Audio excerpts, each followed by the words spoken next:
Hello everyone, welcome to Soils for Plant Growth, or Forestry 2505. I'll be your host, Shane Furs. I am a research scientist with Dr. Paul Arp at the Forest Watershed Research Center. And the purpose of these videos, these are going to be instructional videos to help you understand how and why we dig soil pits and complete transects for identifying soils and how they vary across the land base. So the purpose of this first video is just kind of an introductory video to show you or help you identify site attributes when we arrive at a site.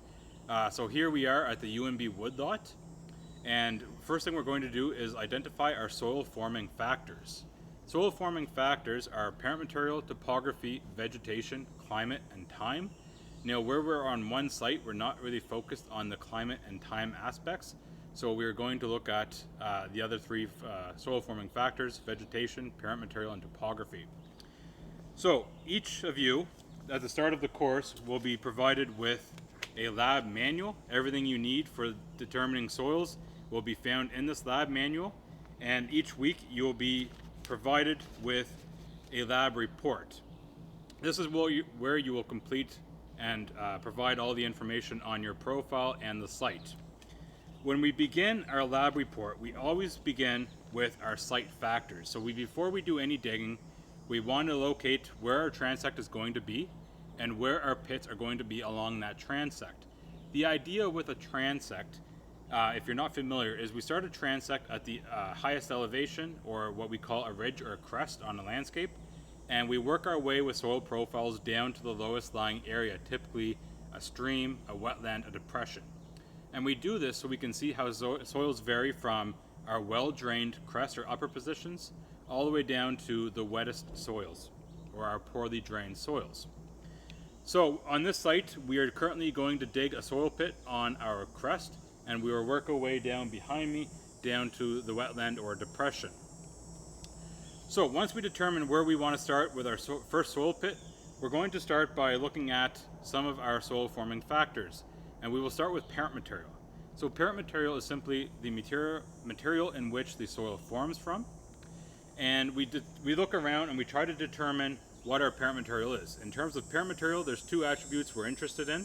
We have our mode of deposition, so how is the material deposited, and our primary lithology, so what is the rock made up of.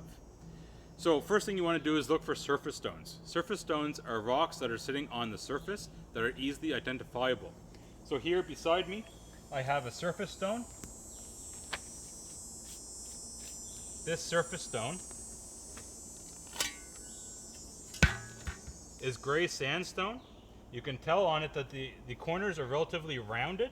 It's smooth. So just by looking at this, we know we're dealing with a parent material of ablation till, and it's gray sandstone derived. So the mode of deposition is ablation till, which means it loosely fell off of the glacier, and the type of rock is gray sandstone.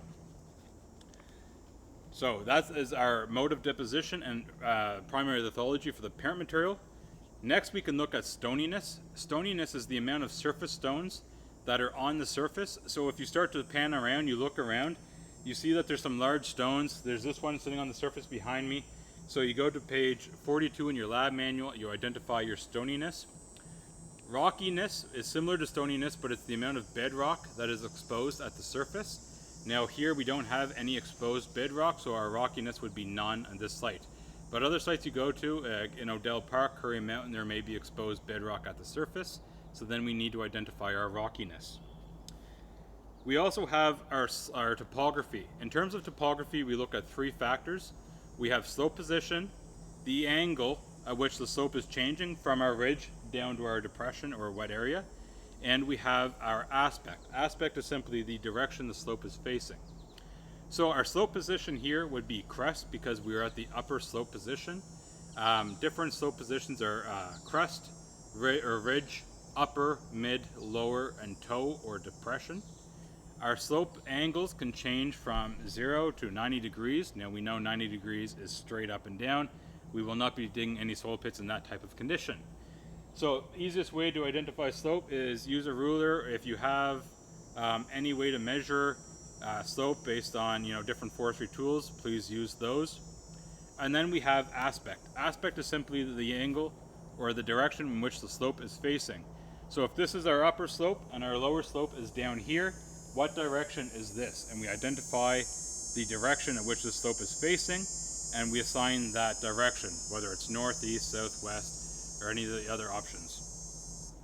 Microtopography is simply the mound and pits derived from uprooted trees over time. So when a tree uproots, where the roots were, we have a pit. Where the roots are now decomposing, we have a mound. And if you look at the ground, you'll see lots of mound and pit microtopography. So then we identify that. Other than those attributes, those are the dominant things we like to identify at a site. As I mentioned, it's always best to identify our site attributes before we do any digging of a soil pit. This just helps us better understand what we're going to see in our soil pit once it's dug. So thank you. I hope you enjoy the course.